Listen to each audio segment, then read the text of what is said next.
Again दोस्तों एक बार एक बहुत बड़ा सेमिनार हो रहा होता है और वहाँ पे कुछ एग्जीक्यूटिव्स को बुलाया जाता है। एग्जीक्यूटिव्स जब सेमिनार में जाते हैं तो जाके वहाँ पे हैरान हो जाते हैं, क्योंकि एक बहुत बड़े फ्लैक्स पे एक कार की फोटो होती है और उस पे लिखा होता है ब्रेक। उस पे लिखा होता है ब्रेक। सेमिनार भी शुरू होते ही सबसे पहले जो प्रोफेसर आते हैं वो ये बात करते हैं कि हम कार में ब्रेक का प्रयोग क्यों करते हैं। अलग अलग जवाब आने लग जाते हैं।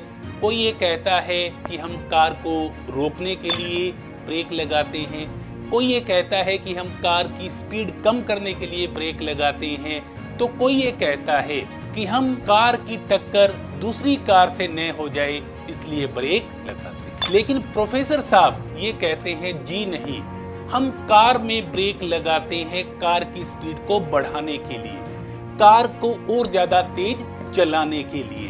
वो ये कहते हैं कि अगर कार में ब्रेक न हो तो हम हिम्मत ही नहीं जुटा पाएंगे, हौसला ही नहीं जुटा पाएंगे कार की स्पीड को बढ़ाने के लिए। जी हाँ दोस्तों, ऐसा ही हमारी लाइफ में होता है।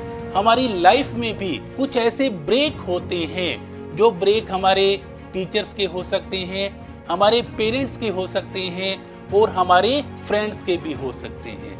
वो ऐसे ब्रेक होते हैं जो हमें रुकने के लिए मजबूर कर देते हैं, जो हमें सोचने के लिए मजबूर कर देते हैं, जो हमें समझने के लिए मजबूर कर देते हैं और हमें ये लगता है कि ये हमारे लिए कोई हर्डल है। लेकिन थोड़े टाइम के बाद हम ये देखते हैं कि वो ब्रेक हर्डल नहीं थे बल्कि हमारे लिए वो सहायक थे। जी हाँ दोस्तों, ब्रेक में 5 वर्ड होते हैं। बी का मतलब होता है बूस्ट अप। जब भी कोई ब्रेक लगे तब आप अपने आप को बूस्ट अप करो, तब आप अपने आप को ये सोचने के लिए मजबूर करो कि ये ब्रेक क्यों लगी। आर का मतलब है रिलैक्स। आप रिलैक्स होके सोचिए, रिलैक्स होके रिकंसीडर कीजिए कि जो आपको एडवाइस दी जा रही है, जो आपके ऊपर ब्रेक लगाई जा रही है, क्या वास्तव में हमें ऐसा करना चाहिए। ई का मतलब है इमोशंस।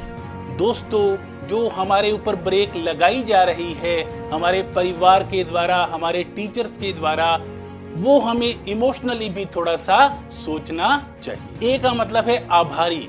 दोस्तों, हमें अपने परिवार वालों का, अपने रिश्तेदारों का सदैव आभारी रहना चाहिए कि उन्होंने जो ब्रेक लगाई है, जो बाधा पैदा की है, जो ऑब्स्टेकल वो पैदा कर रहे हैं, उसका हमें आने वाले टाइम में लाभ ही मिलेगा। के का मतलब है काइंडनेस। आप हृदय से काइंड रहिए, हृदय से आप उदार रहिए, क्योंकि किसी ने कहा है जो चीज देर से मिलती है, जो चीज देर से मिलती है वो बहुत दूर तक चलती है, वो बहुत दूर तक चलती है।